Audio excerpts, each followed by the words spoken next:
നമുക്ക് ആരംഭിക്കാം.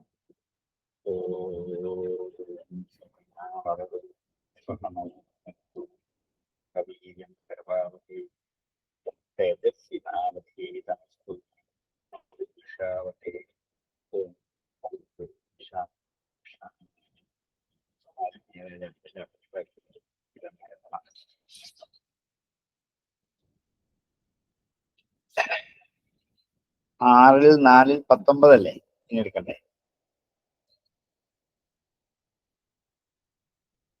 ആറാം അധ്യായം 4ാം ബ്രാഹ്മണം 19 സാറ് പറഞ്ഞായിരുന്നു തോന്നുന്നു.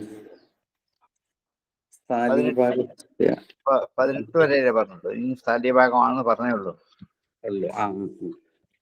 ശരി. 18 വരെ പറഞ്ഞു. സാധ്യഭാഗം അടുത്തൊരു വിഷയമാണ്, അതിലോട്ട് ഞാൻ കടന്നില്ല. അഥ അഭിപ്രാതരേവ സ്ഥാലീഭാഗ ആവൃതാജ്യം ചേഷ്ടിത്വാ സ്ഥാലീഭാഗസ്യ ഉപഘാതം ജുഹോതി അഗ്നേ സ്വാഹ ഹനുമതേ സ്വാഹ ദേവായ സവിത്രേ സത്യപ്രഭവായ സ്വാഹേതി പുത്രോദ്ധൃത്യ പ്രാശ്നാദി പ്രാശ്യേതരസ്യാപ്രേക്ഷതി പ്രക്ഷാല്യപാണി ഉദപാത്രം പൂരയിത്വാ തേനൈനാം തിരഭ്യുക്ഷതി ഉത്തിഷ്ഠാദോ വിശ്വാവസോ അന്യാമിച്ഛ പ്രപൂർയാം സംജായാം പത്യാ സഹേതി.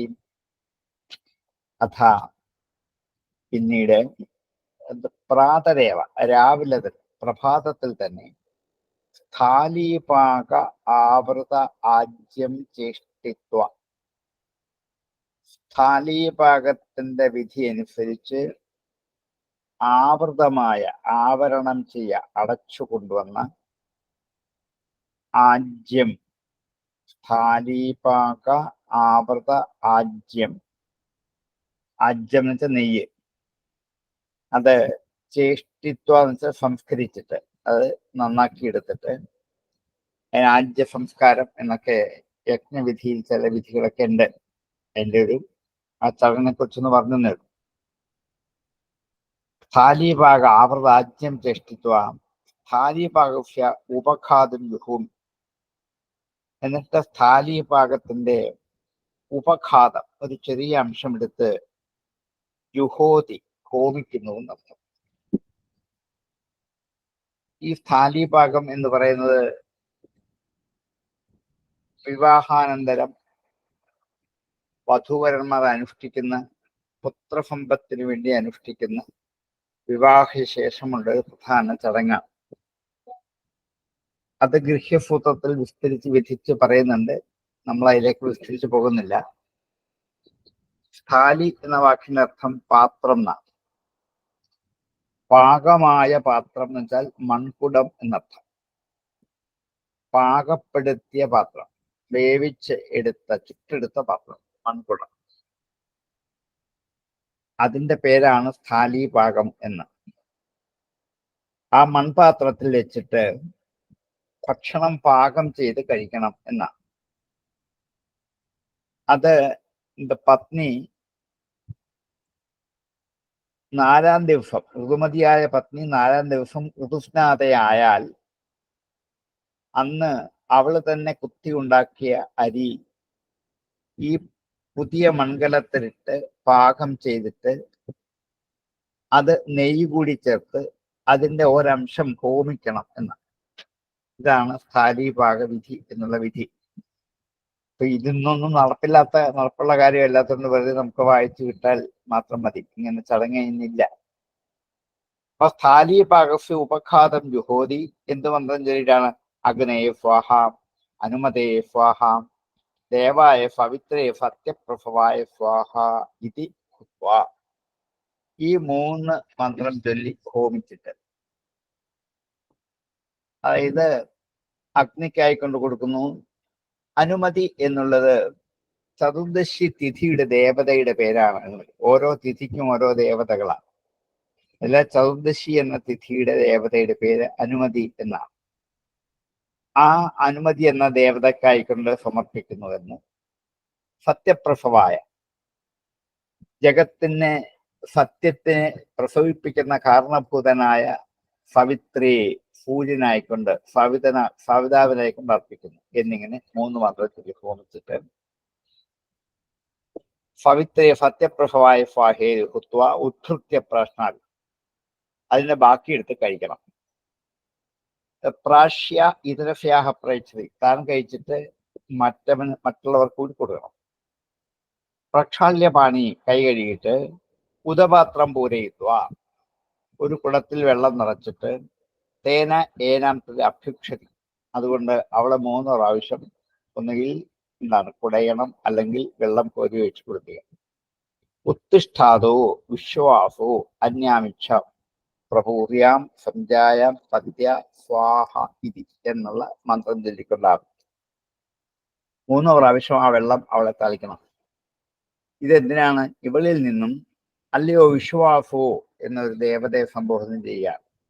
എഴുന്നേൽക്കൂ, പത്യാഫ ഭർത്താവിനോട് കൂടി അന്യം പ്രപൂർയാം മറ്റൊരു യുവതിയെ അന്വേഷിക്കൂ, ജായാംസം ഉപേമി ഞാൻ പത്നിയോട് ചേരുന്നു എന്ന്. അതായത് വിശ്വാസുക്കളും ഗന്ധർവന്മാരും ഒക്കെയാണ് ആദ്യത്തെ ദിവസങ്ങളിൽ പത്നിയെ അനുഭവിക്കുന്നത്. 4-ാം ദിവസം വരെ യഥാർത്ഥ ഭർത്താവിന് അനുഭവിക്കാൻ പറ്റൂ. അപ്പൊ 4-ാം ദിവസം ഭർത്താവിൽ നിന്നും തിരിച്ചു വാങ്ങുമ്പോൾ ഈ പത്നിയെ തിരിച്ചു വാങ്ങുമ്പോൾ ആ ദേവനാളുടെ പ്രാർത്ഥനയാണ്, ഇനി ഇവളെ എനിക്ക് തന്നേക്കൂ, വേറൊരു കന്യകയെ അങ്ങേക്ക് കിട്ടും എന്ന് ഒരു പ്രാർത്ഥന. ഞാൻ എന്റെ പത്നിയോട് ചേരട്ടെ എന്നത് അനുവാദമാണ്. അഥാഭിപ്രാതരേവ സ്ഥാലീപാക ആവൃതജ്ഞം ചേഷ്ടിത്വാ സ്ഥാലീപാകസ്യ ഉപഘാതം ജുഹോതി അഗ്നേ സ്വാഹ അനുമതേ സ്വാഹ ദേവായ സവിത്രേ സത്യപ്രസവായ സ്വാഹേതി ഹുത്വ ഉദ്ധൃത്യ പ്രാശ്നാദി പ്രാശ്യേതരസ്യാഹ പ്രേക്ഷതി പ്രക്ഷാള്യപാണി ഉദപാത്രം പൂരയിത്വാ തേന ഇനം അഭ്യുക്ഷതി ഉത്തിഷ്ഠാദോ വിശ്വാസോ അന്യാമിച്ഛ പ്രപൂർവ്യം സഞ്ജായം പത്യാ സഹേതി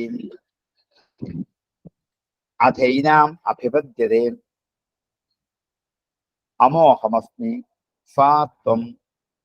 സ്വാത്വമസ്യ മോഹം പമാഹം അസ്മി ഋത്വം യൗരഹ പൃഥ്വീത്വം താവേഹി സംരംഭാവഹൈ സഹരേത ദധാവഹൈ പുംസേ പുത്രായ വിത്തയ ഇതി. അനന്തരം അങ്ങനെ ഗന്ധർവനിൽ നിന്നും വിശ്വവസുത്തിൽ നിന്നും തന്റെ പത്നിയെ വാങ്ങിച്ച് താൻ ആദ്യം ഉപയോഗിക്കുന്ന ആദ്യ രാത്രിയിൽ ശയനകാലത്തിൽ ഈ മന്ത്രം ചൊല്ലി ആലിംഗനം ചെയ്യണം എന്നാണ്. അഥ ഏനാം അഭിപത്യത അനന്തരം അവളോട് ഇങ്ങനെ കൂടിച്ചേരുന്നു.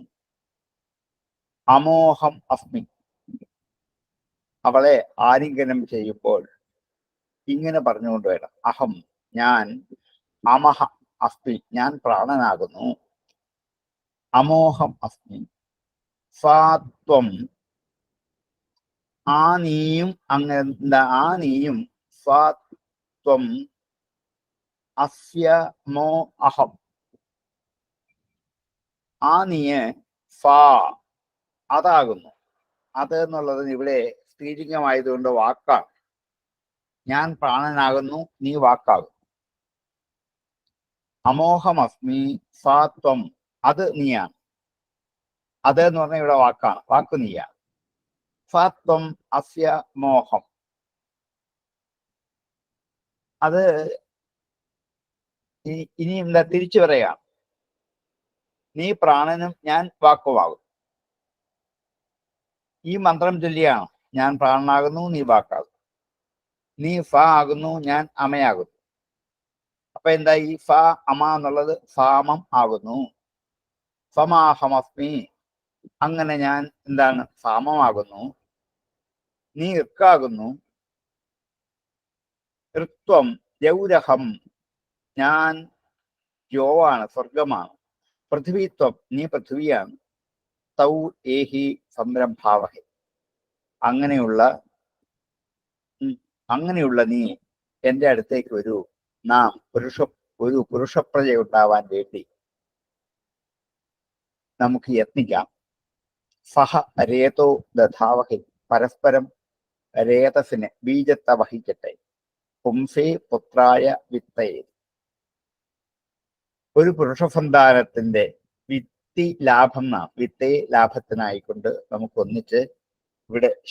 ഒന്നിച്ച് എന്ന് ശ്രമിക്കാം എന്ന് ഒരു പ്രാർത്ഥന ചൊല്ലിക്കൊണ്ടാണ് വധൂവരന്മാർ ആലിംഗനം ചെയ്തത്. പ്രഥമ രാത്രിയിൽ പത്നിയെ കിട്ടി കഴിയുമ്പോൾ എന്താണ് ചെയ്യേണ്ടതെന്ന് അത്ര വിദഗ്ധമായിട്ടൊരു ഉപനിഷത്ത് ഒരു ഗൃഹസ്ഥാശ്രമത്തിലേക്ക് കടക്കുന്ന യുവതീ യുവാക്കന്മാർക്ക് കൊടുക്കുന്ന മനോഹരമായ ഒരു ഉപദേശമാണ്. അധൈനാമഭിവദ്യതേ അമോഹമസ്മി ഫത്വമസ്യ മോഹം സമാഹമസ്മി ത്വം ഗൗരഹം പൃഥ്വീത്വം താവേഹി സംരംഭാവഹേ സഹരേതോ ദധാവഹേ പുംസേ പുത്രായ വിത്തയ ഇതി. ഇത്രയൊന്നും മന്ത്രങ്ങളും ഒന്നും വാക്കും പറ്റിയില്ലെങ്കിലും ഇതിൻ്റെയൊക്കെ ആശയം സങ്കല്പിച്ചുകൊണ്ട് വധൂവരന്മാരുടെ മനസ്സ് ഏറ്റവും ഉത്കൃഷ്ടമായ തേജോമയമായ ചിന്ത കൊണ്ട് പൂർത്തീകരിക്കാൻ സാധിച്ചാൽ അവരുടെ ദാമ്പത്യ ജീവിതത്തിന്റെ തുടക്കം അത് മനോഹരമാകും, ഉദ്ദീപ്തമാകും. അത്രയൊക്കെ ഇന്ന് നമുക്ക് ചെയ്യാൻ പറ്റുന്നതാണ്. ഇതറിയാൻ സാധിച്ചാൽ മനസ്സിൽ 100,000 അനാവശ്യമായ സങ്കല്പങ്ങളും ദുശ്ചിന്തകളും ആശങ്കകളും ഉത്കണ്ഠകളും കൊണ്ട് ആദ്യത്തെ രാത്രിയെ അഭിമുഖീകരിക്കുന്ന വധൂവരന്മാർക്ക് എന്താണ് തങ്ങളുടെ ജീവിത ലക്ഷ്യം എന്നൊരാത്മബലത്തിന്റെ നല്ല പ്രകാശം പരത്തി കൊടുക്കുന്ന മന്ത്രങ്ങളാണിത്. ഈ മന്ത്രം മുഴുവനും അറിഞ്ഞോ പഠിച്ചോ ചെയ്യണം എന്നില്ല. പക്ഷെ ഈ മന്ത്രം ഉപോദ്വേഗമായി വെച്ചുകൊണ്ട് ഇതിന്റെ ആശയത്തെ ഉള്ളിൽ വഹിച്ചുകൊണ്ട് ഒരു ഗാർഹസ്ഥ്യ ജീവിതത്തിൽ തുടങ്ങാൻ പറ്റിയാൽ അത് എത്രയോ ഉത്കൃഷ്ടതരമാകും എന്ന് ഋഷി നമ്മെ ബോധ്യപ്പെടുത്തുക. അഥാസ്യാ ഒരു വിഹാപയതി വിജിഹീതാം ദ്യാവാ പൃഥ്വീരീം തസ്യാമർത്ഥം നിഷ്ഠായ മുഖേന മുഖം സന്ധായ തിരേനാം അനുലോമാം അനുമാർഷ്ടി. അഥ അനന്തരം അസ്യ ഒരു വിഹാപയതി അവളുടെ തുഴകൾ മാറ്റിയിട്ട് വിജിഹീതാം എന്താണ് പരസ്പരം അകന്നിരിക്കത്തക്ക മട്ടിൽ ആക്കിയിട്ട് ദ്യാവാ പൃഥ്വി ഒന്നിനെ ദ്യോവെന്നും മറ്റേനെ പൃഥ്വി എന്നും സങ്കല്പിക്കണം. 2 തുഴകൾ. ആ ദ്യാവാ പൃഥ്വികളുടെ ഇടയ്ക്ക് തസ്യ അവന്റെ അർത്ഥം ലിംഗത്തെ നിഷ്ഠായ നിവേശിപ്പിച്ചിട്ട് മുഖേന മുഖം സന്ധായ മുഖത്തോട് മുഖം ചേർത്ത് 3 പ്രാവശ്യം ഏനാം അവളെ അനുലോമം അനുമാഷ്ടി അനുലോമമായി ഒന്ന് മർദ്ദിക്കണം, ഒന്ന് തടവണം, ഒന്ന് തൂക്കണം. അഥാസ്യാവുരു വിഹാവേ ദേവിജിഹീതാം ദ്യാവാ പൃഥ്വീതി തസ്യാമർത്ഥം നിഷ്ഠായ മുഖേന മുഖം സന്ധായ തിരേനാം അനുലോമാം അനുമാഷ്ടി. വിഷ്ണുര്യോനിം കൽപ്പേതു ത്വഷ്ടാരൂപാണി പിംശതു ആസിഞ്ചതു പ്രജാപതിർധാതാ ഗർഭം ദധാതു തേ ഗർഭം ധേഹി ശ്രീവാലീ ഗർഭം ധേഹി പൃഥുഷ്ടുകേ ഗർഭം തേ അശ്വിനോ ദേവാവാധത്താം പുഷ്കരസ്രജൗ. വിഷ്ണു യോനിം കൽപ്പേ എന്നിട്ട് യോനിയെ വിഷ്ണുവായിട്ട് സങ്കല്പിക്കുക. ത്വഷ്ട രൂപാൻ എന്നിട്ട് ത്വഷ്ടാവിൽ അതിന്റെ രൂപങ്ങളായിട്ട് സങ്കല്പിച്ചിട്ട് പിംശതു അതിനെ പുഷ്ടിപ്പെടുത്തുകയാണ്. ആസിഞ്ചതു അതിലേക്ക് ബീജം വീഴ്ത്തി നനപ്പിക്കണം. പ്രജാപതി ധാതാ പ്രജാപതിയായ ഈ ധാതാവ് ഗർഭം ധാതു ഈ ബീജം കൊണ്ട് ഗർഭത്തെ ധരിക്കാൻ ഇടയാവട്ടെ. തേ നിനക്ക് ഗർഭം ധേഹി സിനീവാലി. സിനീവാലി എന്ന് ചന്ദ്രക്കലയാണ്. ചന്ദ്രക്കല നിനക്ക് ഗർഭം. കാരണം ചന്ദ്രക്കല പോലെ ചെറിയ അംശമാണ് നിക്ഷേപിക്കുന്നത്. അതിനെ ഓരോ ദിവസവും വളർത്തി വളർത്തി വളർത്തി പൂർണ്ണമാകട്ടെ. ആ സിനീവാലി നിനക്ക് ഗർഭം നൽകട്ടെ. പ്രതിഷ്ഠുകെ സ്തുതിക്കുന്നവൾ. കാരണം ഈ ദേവതകളെ സ്തുതിച്ചുകൊണ്ട് ഗർഭത്തെ സ്വീകരിക്കാൻ പറ്റട്ടെ. ഗർഭം തേ അശ്വിനോ ദേവോ ആധത്താം. അശ്വിനി ദേവതകൾ നിനക്ക് ഗർഭം നൽകട്ടെ. പുഷ്കരസ്രജോ താമരമാല ധരിച്ച അവർ നിനക്ക് ഗർഭം നൽകട്ടെ. വിഷ്ണുയോനിം കൽപ്പേതു ത്വഷ്ടാരൂപാണി പിംശതു ആസിഞ്ചതു പ്രജാപതിർധാതാ ഗർഭം ദധാതു തേ ഗർഭം ധേഹി സിനീവാലി ഗർഭം ധേഹി പൃഥുഷ്ടുകേ ഗർഭം തേ അശ്വിനോ ദേവൗ ആധത്താം പുഷ്കരസ്രജൗ. ഹിരൺമയീ അരണീ യാഭ്യാം നിർമന്ധതാമശ്വിനൗ തം തേ ഗർഭം ഹവാമഹേ ദശമേ മാസി ഭൂതയേ യഥാ അഗ്നിഗർഭാ പൃഥ്വി യഥാ ദ്യൗരിന്ദ്രേണ ഗർഭിണി വായുർദിശാം യഥാ ഗർഭേവ ഗർഭം ദധാമി തേ അസാവിതേ. ഹിരൺമയീ അരണി, സ്വർണമയമായ അരണികൾ, അരണിക്കമ്പുകൾ.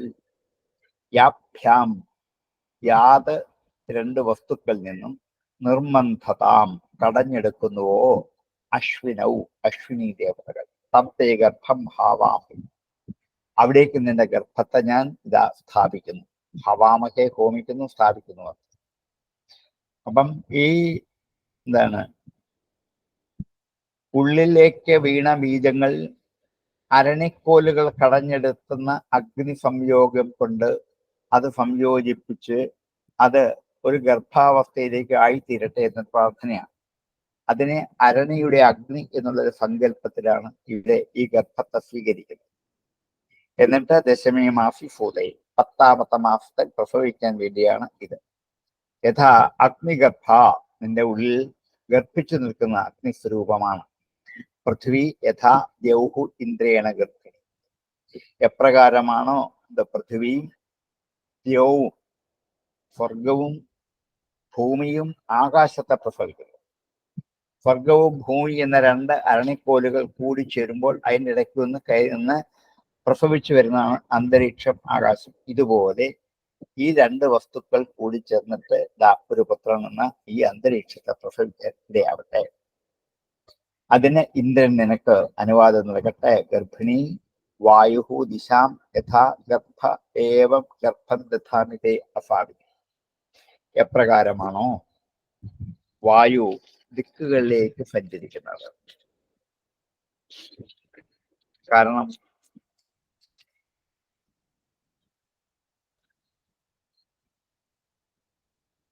എപ്രകാരമാണോ വായു അനുലോമമായി ദിക്കുകളിലേക്ക് സഞ്ചരിച്ച്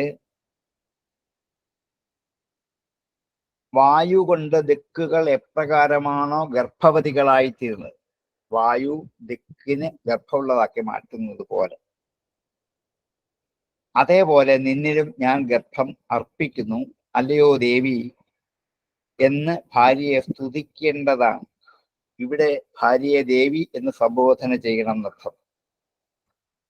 ദിക്കുകൾ വായു കൊണ്ട് നിറയുന്നത് പോലെ, ഗർഭം വഹിക്കുന്നത് പോലെ, അഗ്നിയെ ഗർഭത്തിൽ ധരിക്കുന്നവളായി ഈ ഭൂമിയിൽ നീ എപ്രകാരമാണോ വർത്തിക്കുന്നത്, ഇന്ദ്രനാൽ സ്വർഗം ഗർഭിണിയായി വർത്തിക്കുന്നത് പോലെ.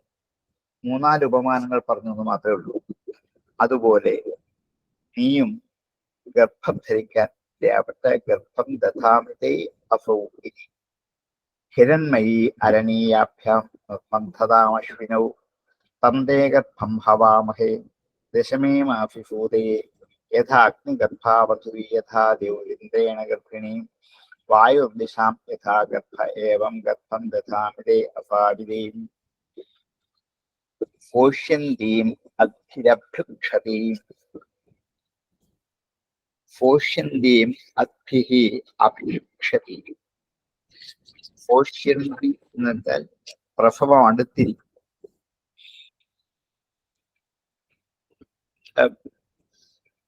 അപ്പോൾ ആ ഗർഭിണിയെ ഈ മന്ത്രം ജപിച്ച് ജലം കൊണ്ട് തളിക്കണം. പോഷ്യന്തീം അദ്ഭിഃ അഭിക്ഷതി. പ്രസവം അടുത്തിരിക്കുന്ന അവളെ ഈ മന്ത്രം ചൊല്ലി വെള്ളം അവളുടെ ദേഹത്തേക്ക് തളിക്കണം. എന്താണ്? യഥാ വായു പുഷ്കരിണീം സമിംഗയതി സർവത ഏവാ തേ ഗർഭ ഏജതു സഹാവൈതു ജരായുണാം ഇന്ദ്രസ്യായം പ്രജകൃത സാർഗള സപരിശ്രയ സമിന്ദ്ര നിർജഹി ഗർഭേണ സാവരം സഹേതി. ഈ മന്ത്രം ജപിച്ചുകൊണ്ട് വെള്ളം സുഖപ്രസവത്തിന് വേണ്ടിയിട്ടാണ്. യഥാ വായു പുഷ്കരിണിയും സമിംഗയതി സർവത. എപ്രകാരമാണോ വായു പൊയ്കയിലെ ജലത്തെ 4 ദിക്കിലേക്കും സഞ്ചരിപ്പിക്കുന്നത്. പുഷ്കരിണിയെ സമിംഗയതി 4 ദിക്കിലേക്കും വ്യാപരിപ്പിക്കുന്ന സർവത. ഏവാ തേ ഗർഭ ഏജതി. അതേപോലെ നിന്റെ ഗർഭവും ചലിക്കാനിടയാവട്ടെ. നിശ്ചലമാവരുത്, ആയാൽ അത് പോയി എന്നർത്ഥം. നിന്റെ ഗർഭം എപ്പോഴും ചലിച്ചുകൊണ്ടേയിരിക്കണം. എപ്രകാരമാണോ കാറ്റ് ഒരു കുളത്തിലെ വെള്ളത്തെ ഇങ്ങനെ ചലിപ്പിച്ച് കൊണ്ടുപോകുന്നത്, അതുപോലെ. യഥാ വായു പുഷ്കരണീം സമീങ്കയതി പർവ്വതഃ ഏവാതേ ഗർഭേജതു സ്വഹാവൈതു ജരായുണ. ഗർഭാവരണത്തോടൊപ്പം ഇത് വളരട്ടെ. ഇന്ദ്രസ്യ അയം വ്രജഃ കൃതഃ. ഇത് ഈ ഗർഭവേഷണ ചർമ്മത്തോടു കൂടി വേണം നീ പ്രസവിക്കാൻ. അതിന് ഒരു തടസ്സവും ഉണ്ടാവാത്ത മട്ടിൽ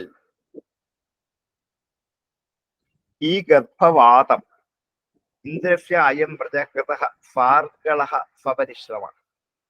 അർഗളം ഫാക്ഷ എന്ന ഫാർഗളഃ എന്നുവെച്ചാൽ ഫാക്ഷയോട് കൂടി എന്ന് പറഞ്ഞാൽ ആ തടസ്സത്തോടു കൂടി എപ്രകാരമാണോ ആ തടസ്സത്തെ കടന്നു വരാനുള്ള ഉപായത്തോടു കൂടി ആ പ്രസൂതിവാദത്തിനായി ഇന്ദ്രൻ നിർമ്മിക്കപ്പെട്ടതായ ഈ പ്രസൂതിവായു, ഇന്ദ്ര എന്നത് പ്രസൂതിവായു എന്നാണ്.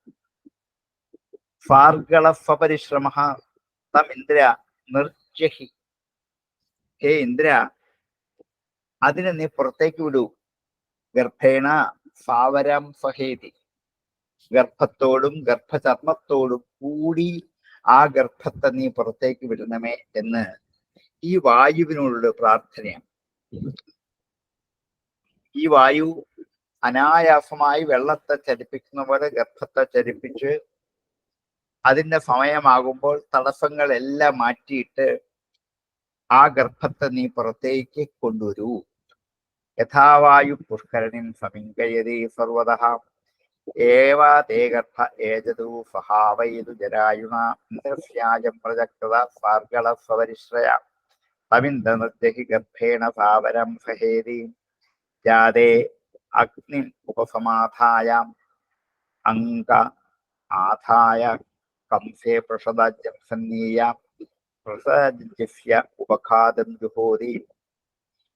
അസ്മിൻ സഹസ്രം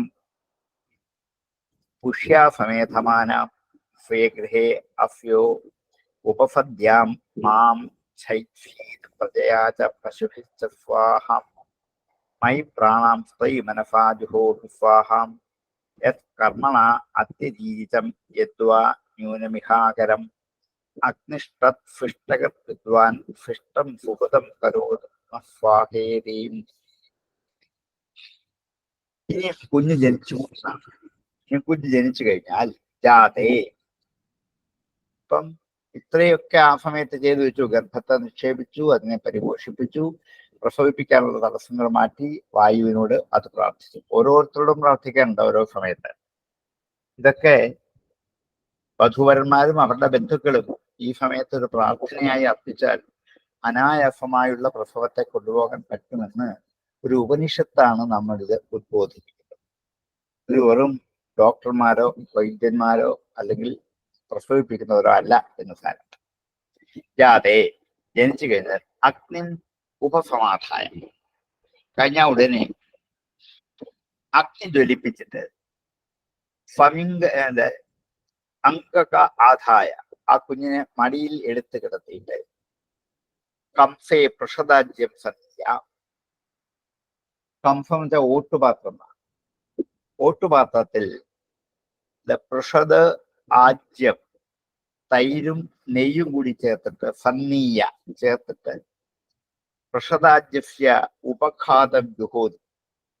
ആ പ്രഷദാജ്യത്തിന്റെ ഒരംശം അഗ്നിയിൽ ഹോമിക്കണം. തസ്മിൻ സഹസ്രം പുഷ്യാസമേധമാനഃ സ്വേ ഗൃഹേ അസ്യ ഉപസദ്യാം മാ ഛൈചിത് പ്രജയാച പശുഭിശ്ച സ്വാഹ. ഇതാണ് മന്ത്രം. ഈ മന്ത്രത്തിന്റെ ആശയം മാത്രം നമുക്ക് മനസ്സിലാക്കിയാൽ മതി.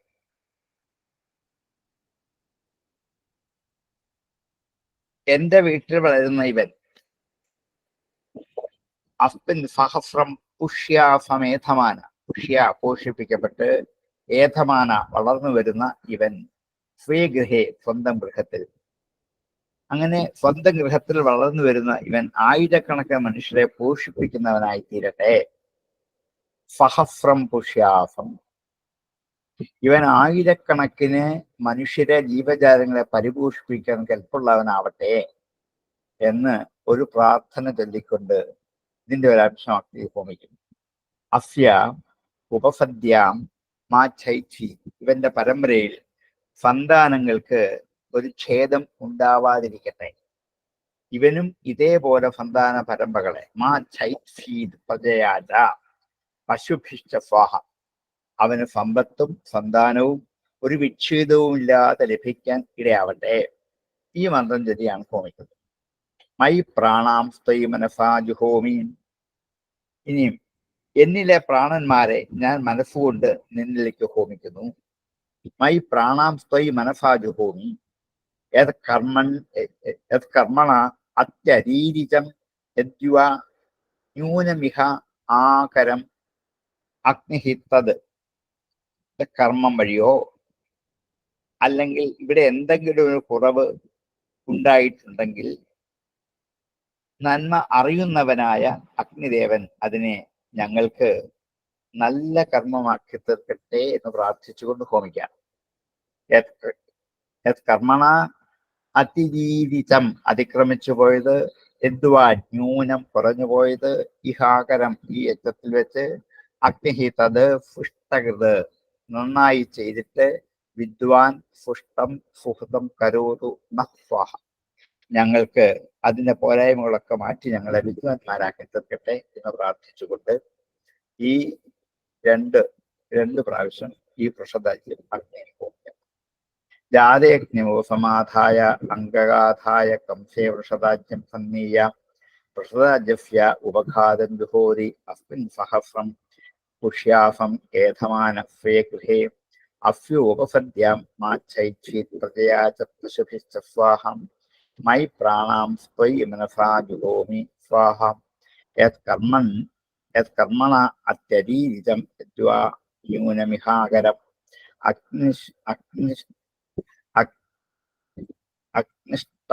അഗ്നിഹി തത് അഗ്നിഷ്ടത് എന്നായതാണ്.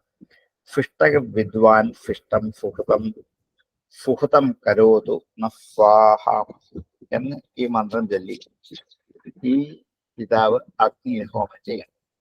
അഥാസ്യ ദക്ഷിണം കർണം അഭിനിധായ വാഗിരിത്രി അഥ ദധി മധുകൃതം സന്നിയാന അന്തർഹിതേന ജാതരൂപേണ പ്രാശയതി പൂസ്തേ ദധാമി ഉപസ്തേ ദധാമി സ്വസ്തേ ദധാമി സർവം ത്വയി ദധാമി.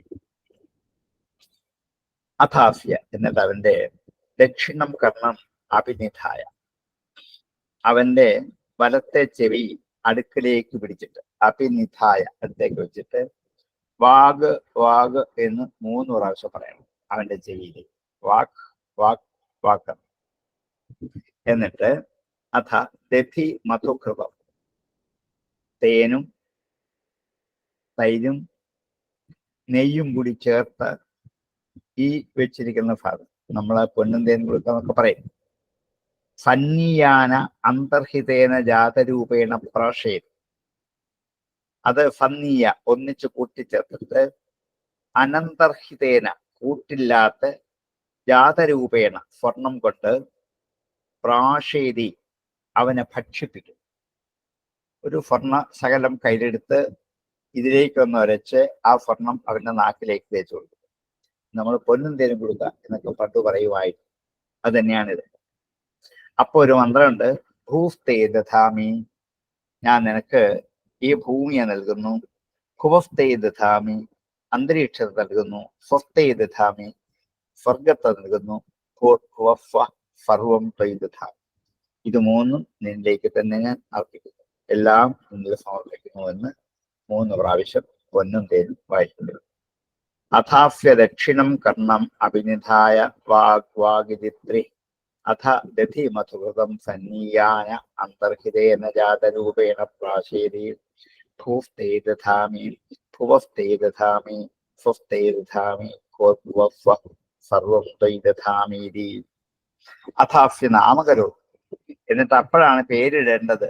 ഇന്നത്തെ പോലെ 11 ദിവസവും 11 ദിവസവും 21 ദിവസവും 28 ദിവസവും ഒന്നും അല്ല എന്ന് ഉപനിഷത്ത് വേദങ്ങൾ ഉദാഹരിച്ചുകൊണ്ട് പറയുന്നു.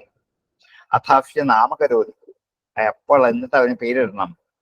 വേദോ നീ വേദമാകുന്നു എന്നൊരു പേര് അപ്പ പറഞ്ഞു കൊടുക്കണം. അത്രേ വേണ്ടു, ബാക്കിയൊക്കെ പേര് പിന്നില്ല. വേദോഫീതി തദസ്യ തത് ഗുഹ്യമേവ നാമ ഭവതി, അത് അവന്റെ രഹസ്യമായ പേരാണ്, ഗുഹ്യമായ പേരാണ്. വേദമെന്നാൽ അറിവെന്നർത്ഥം. എല്ലാവരിലും സാരാംശമാകുന്ന ഈ ജ്ഞാനം, ആത്മജ്ഞാനം, അറിവ്, അത് ആർക്കും അറിയാത്തതുകൊണ്ട് രഹസ്യമായി നിന്നിൽ ഭവിക്കുന്നു എന്ന് അവന് ജ്ഞാനസ്വീകരണത്തിനുള്ള ശക്തി ആദ്യം തന്നെ കൊടുത്തു. അഥാസ്യ നാമകരോതി വേദോഫീതി തദസ്യ തദ്ഗുഹ്യമേവ നാമ ഭവതി അധൈനം മാത്രേ പ്രദായ സ്ഥലം പ്രേക്ഷതി, എന്നിട്ട് അവന് അമ്മയുടെ കയ്യിൽ കൊടുത്ത് പാല് കൊടുത്തു. അഥ ഏനം മാത്രേ, അമ്മയിലേക്ക് പ്രദായ കൊടുത്തിട്ട് സ്ഥലം പ്രേക്ഷതി, ഇനി വേണം മുലപ്പാൽ കൊടുക്കാൻ. മുലപ്പാൽ കൊടുക്കുന്നതിന് മുമ്പ് ഗർഭാവസ്ഥയിൽ നിന്നും പുറത്തേക്ക് വന്നപ്പോൾ അവന്റെ ഉള്ളിലുണ്ടായിരുന്ന മാലിന്യത്തെ മുഴുവൻ കളഞ്ഞിട്ട് വേണം. അതിനാണ് ഈ നെയ്യും തേനും തൈരും സ്വർണവും കൂടി ചേർത്ത് നാവിൽ കൊടുത്ത് അത് അകത്തേക്ക് രുചിച്ചിറക്കി കഴിഞ്ഞാൽ പിന്നെ പാല് കൊടുത്താൽ ദഹനക്കേടുണ്ടാവില്ല. കൊച്ചുകുട്ടികൾക്ക് പാല് കൊടുത്തു കഴിഞ്ഞാൽ പിന്നെ സകല പ്രശ്നങ്ങൾ അവരിങ്ങനെ ശ്രദ്ധിച്ചുകൊണ്ടേയിരിക്കും. അത് പരിഹരിക്കാൻ വേണ്ടി അന്ന് ചെയ്തൊരു വഴിയാണ് ഇത്. മാലിന്യത്തെ മുഴുവൻ കളയും ഇതുകൊണ്ട്. ഇനിയും പാല് കൊടുക്കാം. അപ്പൊ എന്ത് ചെയ്യണം? ഇങ്ങനെ പറയും, എസ്തേ സ്തന ശശയോ യോ മയോ ഭൂഹു യോ രത്തഥാം വസുവിദ്യ സുദത്ര ഏന വിശ്വാവുഷ്യസി വാര്യാണി സരസ്വതി തമിഹ ധാതവേ ധാതവേ കരിതി. അനന്തരം അമ്മയുടെ കയ്യിൽ വെച്ചിട്ട് ഈ മന്ത്രം ജപിച്ചുകൊണ്ട് മുട കുടിക്കും. മുട കുടിപ്പിക്കാനും ഒരു മന്ത്രമുണ്ട്. എസ്തേ സ്തനഹ, അല്ലയോ സരസ്വതി എന്ന് സംബോധന ചെയ്തുകൊണ്ടാണ്. നിന്റെ ഈ സ്തനം പാലിന്റെ ക്ഷയിക്കാത്ത ഉറവിടമാണ്. യോ മയോഭൂഹു യോ രത്നഥ വസുവിദ്യ, അല്ലയോ സരസ്വതി, അവസാനം സരസ്വതി എന്ന് സംബോധനയാണ്. അതാദ്യം പറഞ്ഞത് മാത്രമേ ഉള്ളൂ. നിന്റെ ഈ സ്തനം ശശേഹന്ത സുഖപ്രദം എന്നാണ്. നിന്റെ ഈ സ്തനം സുഖപ്രദവും മയോഭൂഹു നിലനിൽക്കുന്നതും എന്നും നിലനിൽക്കുന്നതുമായ യാതൊന്നാണോ നിന്റെ ഈ മുലപ്പാൽ, യോ അത് രത്നഥ വസുവിത്, അത് രത്നത്തെ ധരിക്കുന്ന വിശിഷ്ടമായ പാലോട് കൂടിയതാണ്. മുലയിലെ രത്നമാണ് പാല്. യഹ വഫുവിത്, യാതൊരു കർമ്മഫലത്തെ കൊടുക്കുന്നു. വഫുവിത് കർമ്മഫലത്തെ കൊടുക്കുന്നതാണ്. സുദത്രഹ, നന്മ പ്രദാനം ചെയ്യുന്ന. ഇത്രയൊക്കെ പറഞ്ഞിട്ടാണ് ഈ മുല കൊടുക്കാൻ പോകുന്നത്. വാക്ക് എന്ന് ആദ്യം പറഞ്ഞ് കേൾക്കാനുള്ള ശക്തി ഉള്ളിലേക്ക് ഉണ്ടാക്കി ഇനി ഇത് പറയാം. ഏന വിശ്വ ഉഷ്യഫി വാര്യാണി, യാതൊത്തുകൊണ്ട് എല്ലാ വിശിഷ്ട വസ്തുക്കളെയും പരിപോഷിക്കും. വിശ്വാസ എല്ലാം, പുഷ്യഫി പരിപോഷിക്കും. വാര്യാണി വിശിഷ്ട വസ്തു. സരസ്വതി തമിഹ ധാതവേ കരിതി, അതുകൊണ്ട് ഹേ സരസ്വതി, ഇത് ധാതവേ കുടിക്കാനായിട്ട് കരി ചെയ്യൂ എന്ന് സരസ്വതി ദേവിയോട് പ്രാർത്ഥന നടത്തിയിട്ടാണ് മുലപ്പാല് കൊടുക്കേണ്ടത്. ഈ മന്ത്രം ചൊല്ലിയില്ലെങ്കിലും ഈ സങ്കല്പമൊക്കെ നമുക്ക് മനസ്സിൽ കൊണ്ടു നടക്കാം. ഈ വിചാരം ഉള്ളിൽ വെച്ചുകൊണ്ട് തന്നെ ഇതൊക്കെ നമുക്ക് ചെയ്യാവുന്നതാണ്. എസ്തേ സ്തന ശശയോ യോ മയോ ഭൂഹു യോ രത്നധാവസുവിദ്യ സുദത്രാം ഏന വിശ്വാപുഷ്യസി വാര്യാണി സരസ്വതി തമിഹ ധാതവേ കരിതി. അഥാസ്യ മാതരഭിമന്ത്രയതേ, അനന്തരം കുട്ടിയുടെ അമ്മയെ ഇങ്ങനെ പ്രശംസിക്കണം. വിളാസി മൈത്രാവരുണി വീര്യേ വീരമജീജനത്, നീ സ്തുതിക്കപ്പെടേണ്ട അരുന്ധതി ദേവിയാണ്, മൈത്രാവരുണിയാണ്. വീര്യേ വീരമാതാവാണ്, വീരനായ പുത്രന് നീ ജന്മം നൽകിയിരിക്കുന്നു. വീരം അജീജന് സാത്വം വീരവതീ ഭവ. നീ വീരവതിയായി തീരട്ടെ. യാ അസ്മാൻ വീരവതോ അകരത്. കാരണം ഈ കുട്ടിയെ നീ വീരവാനാക്കി തീർത്തിരിക്കുന്നു എന്ന് ഈ അമ്മയും ഈ മന്ത്രം ചൊല്ലണം.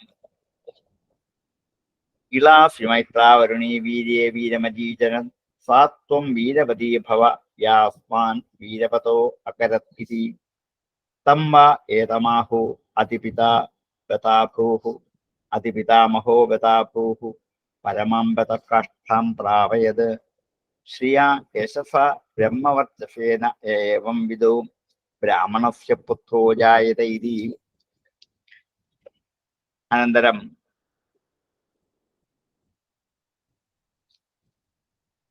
ഈ അമ്മ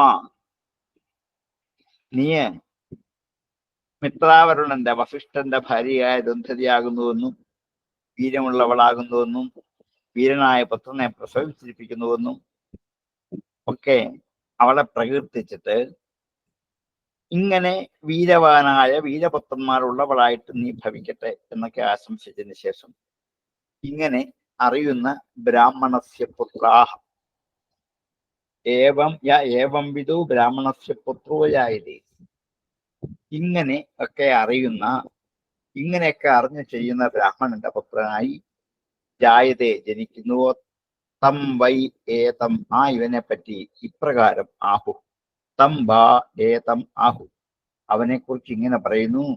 അതിപിതാ ബതാഭു. നീ അതിപിതാ ബത അഭൂഹു പിതാവിനെ അതിശയിക്കുന്നവനാകുന്നു.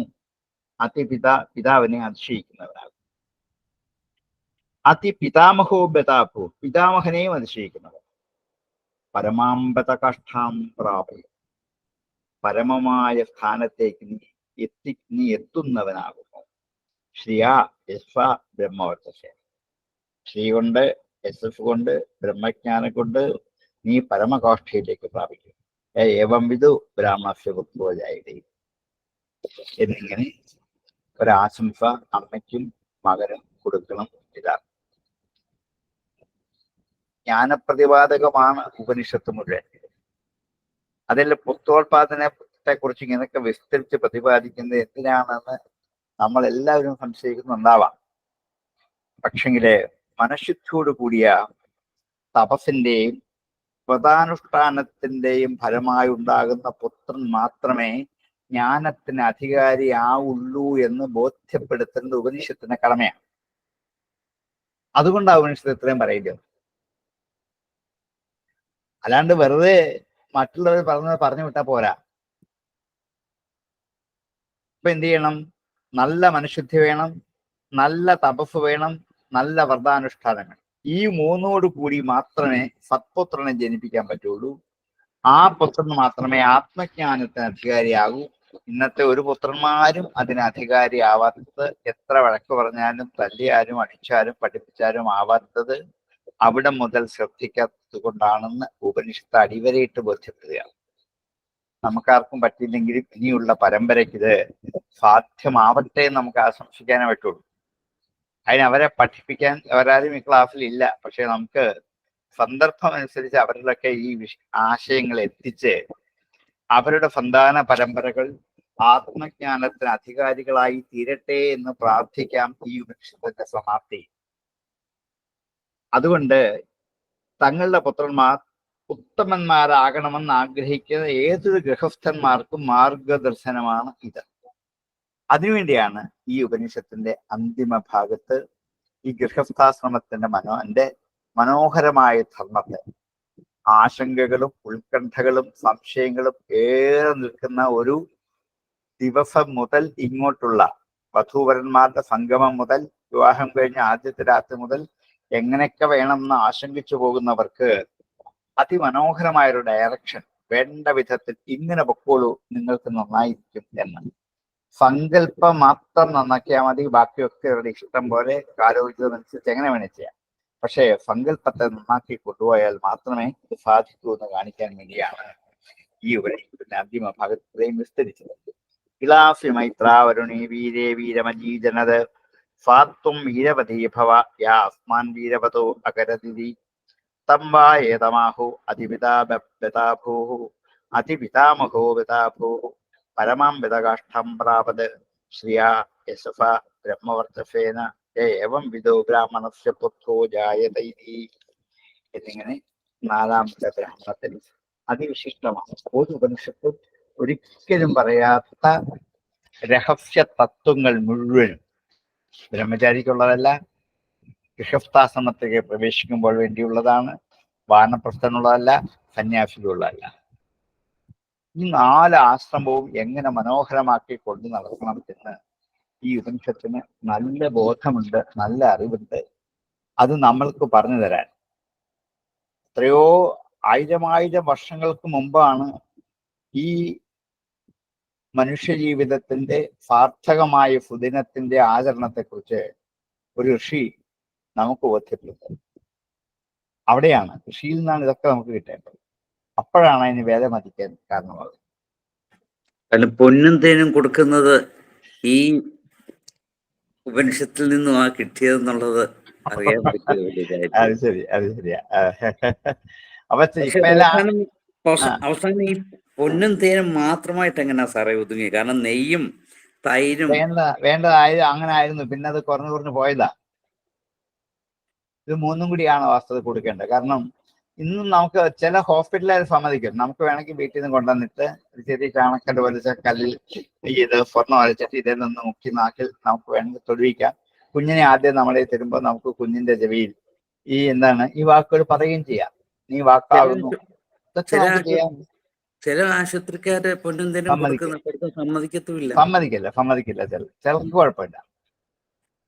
അപ്പൊ എന്തായാലും ആശുപത്രിയിലെ ആദ്യമേ ചെയ്യുന്നത് ഇങ്ങനെ ചവപ്പിക്കുന്ന കാര്യമാണ് ഇപ്പൊ ചെയ്യുന്നത്. അതെ, ഇത് കഴിഞ്ഞ ആണ് മുറ കൊടുക്കുന്നതെങ്കിൽ പിന്നെ ഛർദിക്കില്ല. ഇപ്പൊ കുട്ടികൾക്കുള്ള ഏറ്റവും വലിയ പ്രശ്നം ഇതാണ്. അതെ, അത് മാറ്റിയെടുക്കാനാണ് ഇത് കൊടുത്തിട്ട് വേണം ഇത് ചെയ്യാൻ. ശാസ്ത്രീയമായിട്ട് ശരിക്കും ഇതിന്റെ ശാസ്ത്രീയത ഇവരൊന്ന് റിസർച്ച് ചെയ്ത് തീർച്ചയായിട്ടും കണ്ടെത്തിയാൽ മതി. മന്ത്രമൊന്നും വേണ്ട, ഇവർക്ക് ഇത് ചെയ്യാവുന്നേ ഉള്ളൂ. ചെയ്തോട്ടെ, അത്രയല്ലേ ഉള്ളൂ. ഇത് തിരസ്കരിക്കുന്നതിന് പകരം ഇത് ശരിയാണോ എന്നൊരു ചെറിയൊരു റിസർച്ച് ചെയ്യേണ്ടതാണ്. അപ്പൊ നമ്മുടെ ആയുർവേദക്കാരെങ്കിലും ഇതിനെക്കുറിച്ച് കാര്യമായിട്ട് ഒന്ന് ചെയ്യും. ആയുർവേദക്കാരെ ഇപ്പൊ അംഗീകരിക്കുന്നില്ല. അവിടെ എന്താ വരുന്ന പ്രശ്നം?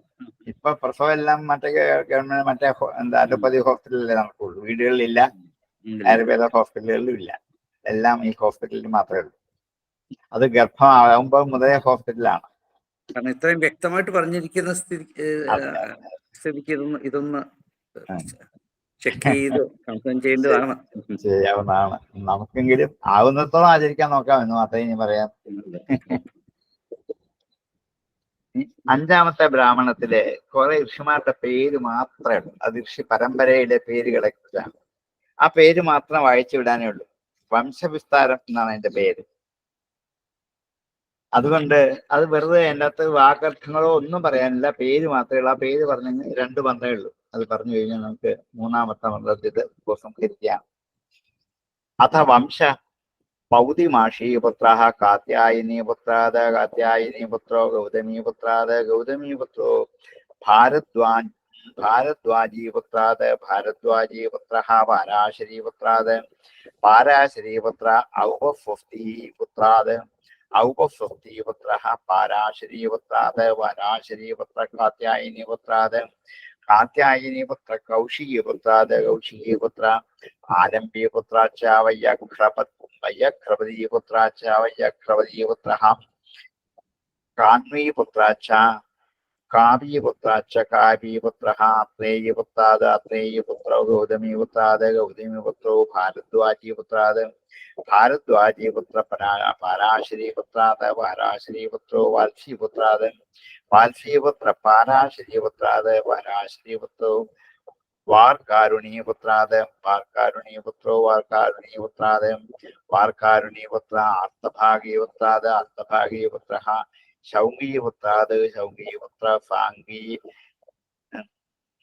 സാങ്കൃതിപുത്രാത് സാങ്കൃതിപുത്ര ആലംബായിനിപുത്രാത് ആലംബായിനിപുത്ര ആലംബീപുത്രാത് ആലംബീപുത്രോ യായന്തീപുത്രാത് യായന്തീപുത്രോ മാണ്ഡൂകായിനിപുത്രാത് മാണ്ഡൂകായിനിപുത്രോ മാണ്ഡൂകീപുത്രാത് മാണ്ഡൂകീപുത്ര ശാന്തിനീപുത്രാത് ശാന്തിനീപുത്രോ രാധീധരീപുത്രാത് രാധീധരീപുത്രോ ഭാരുകീപുത്രാത് ഭാരുകീപുത്ര ക്രൗഞ്ചികീപുത്രാഭ്യാം ക്രൗഞ്ചികീപുത്രോ ദൈവ പുത്രോ വൈദഭൃതിപുത്രാത് വൈദഭൃതിപുത്ര കാർഷകീപുത്രാത് കാർഷകീപുത്ര പ്രാചീനയോഗീപുത്രാത് പ്രാചീനയോഗീപുത്ര ഫാഞ്ചീപുത്രാത് ഫാഞ്ചീപുത്ര പ്രാചീനപുത്രാത് ആഫുരീവാഫിന പ്രാചീനപുത്ര ആഫുരായണാത് ആഫുരായണ ആഫുരേഹി ആഫുരി. യാജ്ഞവൽക്യാത് യാജ്ഞവൽക്യ ഉദ്ദാലകാത് ഉദ്ദാലകവും അരുണാത് അരുണ ഉപവേശ ഉപവേശി കുശ്രേഹിം കുശ്രീർവാജസ്രവസ വാജസ്രവാജിഹ്വാവതോ ബോധ്യോഗാത് ജിഹ്വാവാൻ ബോധ്യാഗോ അഫിതാത് വാർഷകണാത് അഫിതോ വാർഷകണോ ഹരിതാത് കശ്യപാത് ഹരിത കശ്യപശിത്പാത് കശ്യപാത് ശില്പ കശ്യപ കശ്യപ നൈധ്രുവേഹി കശ്യപോ നൈധ്രുവാദ വാഗംഭിന്യാഹ അംഭിന്യാദിത്യാത് ആദിത്യാനി മാനി ശുക്ലാനി യോക്ഷ്യവാജസനേയേന യാജ്ഞവൽക്യേന അക്ഷായന്തേ. ഉപനിഷത്ത് മുഴുവനും വംശപരമ്പരയെ പറഞ്ഞ് പൂർണ്ണമാക്കണം എന്നാണ്. ഇത് ഓരോ പേരും അമ്മയുടെ പേരിനോട് ചേർത്താണ് പറഞ്ഞിരിക്കുന്നത്. മുൻ പറഞ്ഞ കർമ്മത്തിൽ പോരായ്മ വന്ന് പരിശുദ്ധിയായ മാതാവാണ് യോഗ്യനായ പുത്രനെ ജനിപ്പിക്കുന്നത് കൊണ്ട് തന്നെ ആവാം ഒരു പക്ഷെങ്കിൽ മാതാവിന് പ്രാധാന്യം കുറിച്ച് പറയാൻ കാരണം. ഇനിയും ഇവരുടെ പേരാണ്. അത് പേര് മുഴുവൻ ചുമ്മാ വായിച്ചിട്ട് കാര്യമുണ്ടോ? ഇല്ലാന്ന് തോന്നുന്നു. നമുക്ക് ആർക്കും പരിചയമുള്ള 2-3 വാക്കേ ഉണ്ടാകത്തുള്ളൂ. ബാക്കിയൊക്കെ അപരിചിതമായ വാക്കുകളാണ്. അതുകൊണ്ട് ആ ഒരു വംശപരമ്പര പറഞ്ഞിട്ട് അവസാനം അത് യാജ്ഞവൽക്യ വാജസനയാൻ അങ്ങനെ യാജ്ഞവൽക്കനിലേക്ക് എത്തിച്ചത്. ആ എത്തിച്ചേർന്ന വംശപരമ്പരയെ കുറിച്ചാണ് വിസ്തരിച്ച് പറഞ്ഞത്. സമാനമാ സാഞ്ജീവിപുത്രോ മാണ്ഡൂകായനേഹേ മാണ്ഡൂകായന നിർമാണ്ഡവ്യാത് മാണ്ഡവ്യ കൗത്സാത് കൗത്സു മാഹിത്യർ വാമകക്ഷായനാത് വാമകക്ഷായണ ശാണ്ഡില്യാത് ശാണ്ഡില്യോ വാത്സ്യാത് വാത്സ്യ കുശ്രേഹ കുശ്രേരി യജ്ഞവചസു രാജസ്തംഭായനാത് യജ്ഞവചാ രാജസ്തംഭായന സ്തുരാത് കാവശേയാത് തുര കാവശേയ പ്രജാപതേ പ്രജാപതി ബ്രഹ്മണ ബ്രഹ്മ സ്വയംഭൂ ബ്രഹ്മണേ നമഃ. അതാ സംജീവപുത്രം വരെ എല്ലാവരുടെയും നേരത്തെ പറഞ്ഞ പോലെ തന്നെ ആ പരമ്പര പറഞ്ഞിട്ട് സാഞ്ജീവനിയിൽ നിന്നും സാഞ്ജീവനി പുത്രൻ മാണ്ഡൂകായനിൽ നിന്നുണ്ടായി, മാണ്ഡൂകായനി മാണ്ഡവ്യനിൽ നിന്നുണ്ടായി, മാണ്ഡവ്യൻ കൗശലിൽ നിന്നുണ്ടായി, കൗശൽ മാഹിന്ദിയിൽ നിന്നുണ്ടായി, മാഹിന്ദി വാമകക്ഷായിൽ നിന്നുണ്ടായി, വാമകക്ഷായൻ ശാണ്ഡിലിൽ നിന്നുണ്ടായി, ശാണ്ഡിലിന് വാത്സ്യനിൽ നിന്നുണ്ടായി, വാത്സ്യൻ കുശ്രിയിൽ നിന്നുണ്ടായി, കുശ്രീ യജ്ഞവചസായ രാജസ്തംഭായനിൽ നിന്നുണ്ടായി, യജ്ഞവചസായ രാജസ്തംഭായനിൽ തുരാകാവേശയനിൽ നിന്നുണ്ടായി, തുരാകാവേശയൻ പ്രജാപതിയിൽ നിന്നുണ്ടായി, പ്രജാപതി ബ്രഹ്മത്തിൽ വേദങ്ങളിൽ നിന്നുണ്ടായി. ഈ വിദ്യ അഭ്യസിച്ചു. ബ്രഹ്മം സ്വയംഭൂവാണ്. ബ്രഹ്മത്തിനായിരിക്കും നമസ്കാരം. ബ്രഹ്മത്തിൽ നിന്നും യാജ്ഞവൽക്കൻ വരെയുള്ള ഒരു പരമ്പരയെ കുറിച്ചൊന്ന് സൂചിപ്പിച്ച് പൂർണ്ണമാക്കി. 6-ാം അധ്യായം വംശപരമ്പര മാത്രം വർണ്ണിച്ച് ഉപസംഹരിക്കുകയാണ്. അങ്ങനെ നമ്മുടെ ഉപനിഷത്ത് ബൃഹദാരണ്യകം എന്നുള്ളത് പൂർണ്ണമായി. അത് പൂർണ്ണമത എന്നുള്ള മന്ത്രം കൊണ്ട് തന്നെയാണ് ഇതും പൂർണ്ണമാകുന്നത്. എന്നെ സംബന്ധിച്ച് ജീവിതത്തിലെ വലിയ അത്ഭുതമാണ്. 10 ഉപനിഷത്ത് ഒന്നിച്ച് എവിടെയെങ്കിലും പഠിപ്പിക്കാൻ പറ്റും സ്വപ്നത്തിൽ പോലും ജന്മത്തിൽ ഞാൻ സങ്കല്പിച്ചിട്ട് പോലുമില്ല. ഇത് തുടങ്ങുമ്പോഴും ആ വിചാരം എനിക്കില്ല. ഇത് മുഴുവനാകും. 4, 5, 6 ഉപനിഷത്തൊന്നും മിക്കവാറും നിൽക്കും. ശാന്തോഗ്യവും ബൃഹദാരണ്യവും മുഴുവൻ പഠിപ്പിക്കാൻ പറ്റും എന്നൊരു വിശ്വാസം ഒരിക്കലും ഉണ്ടായിരുന്നില്ല. പക്ഷേ അനായാസമായി ആ വഴിയിൽ കൂടിയൊക്കെ സഞ്ചരിക്കാൻ ഒരു വഴി ആ ഈശ്വര ചൈതന്യം എനിക്ക് കാണിച്ചെന്നു. നിങ്ങൾ ഇതെല്ലാം സഹിച്ച് ക്ഷമിച്ച് ഇത്രയും നാൾ എൻ്റെ കൂടെ എല്ലാ ക്ലാസ്സുകളിലും മുടങ്ങാതെ അറ്റൻഡ് ചെയ്ത് ആ ഉപനിഷത്തെ വേണ്ട വിധത്തിൽ ഗ്രഹിച്ചപ്പോൾ അതിലേറെ അത്ഭുതം. 2 അത്ഭുതങ്ങളുടെ നടുപ്പ് നിന്നുകൊണ്ടാണ് ഇന്ന് ഈ ഉപനിഷത്ത് ഇവിടെ ഉപസംഹരിക്കുന്നത്. അങ്ങനെ നമ്മുടെ ഉപനിഷത്ത് ക്ലാസ് പ്രകാരം നമുക്കിവിടെ ഉപസംഹരിക്കാം. ഇനി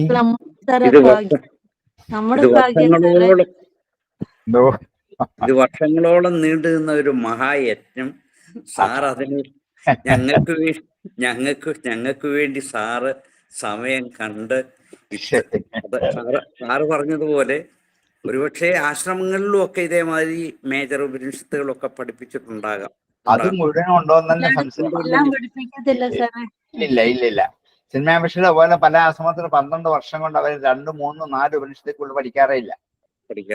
ഇല്ല, മുഴുവൻ പഠിക്കാറുമില്ല. ശാന്തോക്യം പഠിക്കാതെ 5 അധ്യായം മാത്രമേ പഠിക്കുള്ളൂ. അങ്ങനെയാ, അത്രേ ഉള്ളൂ. ഇപ്പോഴും അങ്ങനൊക്കെ തന്നെയാ. മുഴുവൻ പഠിക്കാറുമില്ല, പഠിപ്പിക്കാറുമില്ല. സാറേ കോടി നമസ്കാരം സാർ. ഞങ്ങളാണ് ഏറ്റവും ധന്യരായത്. ഇത് സാറിന്റെ അടുത്തുനിന്ന് പഠിക്കാൻ കഴിഞ്ഞതിൽ ഏറ്റവും അധികം. നിങ്ങൾ തയ്യാറായത് എന്റെ ഒരു മഹാഭാഗ്യമല്ലേ, ഞാൻ എന്ത് ചെയ്യും? തീർച്ചയായിട്ടും സാറ്. സാറിനെ എത്ര കോടി നമസ്കാരം ചെയ്താലും അധികം ആവില്ല. 8 വർഷമായോ? പിന്നെ ലാസ്റ്റ് പറഞ്ഞ മാതിരി പുത്രോത്പാദനവും സാത്വികമായിട്ട് വന്നിട്ട് എല്ലാം ഈശാവസരത്തിൽ അവസാനിപ്പിച്ചു. അതെ, അതിൽ കൊണ്ട് പൂർണ്ണമാക്കി. വളരെ അത് നല്ലൊരു ലക്ഷ്യം അതാണല്ലോ. അതെ, എല്ലാം ബ്രഹ്മത്തിലെ കൊണ്ട് അവസാനിപ്പിച്ചു. 8 വർഷമായോ നമ്മൾ? കൊറേ വർഷമായി, ഓർക്കുന്നില്ല, നോക്കണം. ആദ്യത്തെ നോക്കിയാൽ അറിയാം, ഒന്ന് കണ്ടുപിടിച്ച് വെക്കാം എത്ര വർഷം. അതായത് ഇത് തുടങ്ങിയത് തന്നെ 21 തുടങ്ങി, സെപ്റ്റംബർ 2000. നമ്മള് ബൃഹദാരണ്യം തുടങ്ങിയത് തന്നെ 21 ആണോ? അപ്പൊ അത് 3 വർഷം. അത് ഇടയ്ക്ക് ഇത് വന്നല്ലോ, മറ്റേ കൊറോണ വന്നപ്പോ. 21 കൊറോണ 18, 19, 20 അല്ലേ? 21 സെപ്റ്റംബർ 9 സാറേ ഇത് തുടങ്ങുന്നത്. അപ്പൊ ഒരു 3 വർഷം കഴിഞ്ഞു ഇപ്പൊ അല്ലേ? തുടങ്ങിയിട്ട് തന്നെ 8 വർഷത്തിൽ കാരണം ശാന്തോക്യം ആവുക 2-3 വർഷം എടുക്കുന്ന. ഇത് രണ്ടും ആയിട്ട് 3-4-5 വർഷം പോയി കാണും.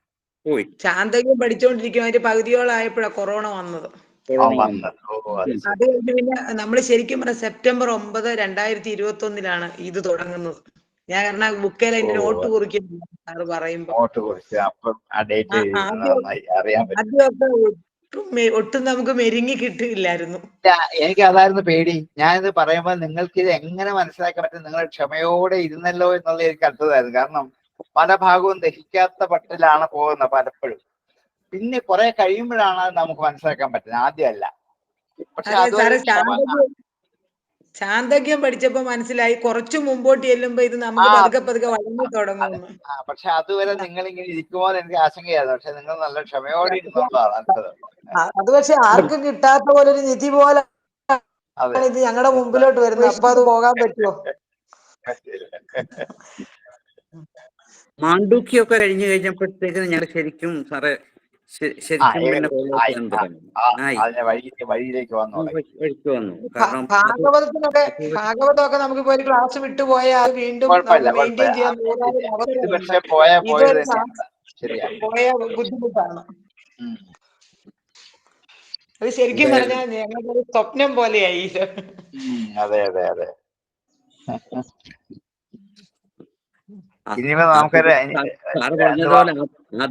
ആദ്യമേ സാറ് ഉപനിഷത്ത് പഠനത്തിന്റെ കാര്യം പറഞ്ഞപ്പോഴേ സാറ് ആദ്യമേ പറഞ്ഞു അത് അധികം ആൾക്കാർ കാണത്തില്ല പഠിക്കാൻ. അത് നമുക്ക് സാർ ആദ്യമേ പറയുകയും ചെയ്തു. അന്നേരം ഞങ്ങൾ കുറെ പേര് പിന്നെ വീണ്ടും പറഞ്ഞപ്പോഴാ പിന്നെ സാറിന് ഒരു വന്നത്. അതെ. കാരണം അത്രത്തോളം ഇത് പറ്റുമോ എന്ന് എനിക്ക് ആശങ്ക ഉണ്ടായിരുന്നു. കാരണം പല ആശ്രമങ്ങൾ പോലും ഇതിനു വേണ്ടി വന്നവർ പോലും പൂർത്തിയാക്കാതെ പോയ ഉപനിഷത്തുകളാണ് പലതും. അപ്പൊ അത് അന്ന് നടത്തി വെച്ചും നമ്മുടെ ഉപനിഷത്ത് ക്ലാസ്സുകൾക്ക് ഒരു 18-20 ആൾക്കാര് ആണ്. അത്രേ ഉണ്ടാവുള്ളൂ. ഇപ്പോഴും അത്രയും ആൾക്കാരുണ്ട്.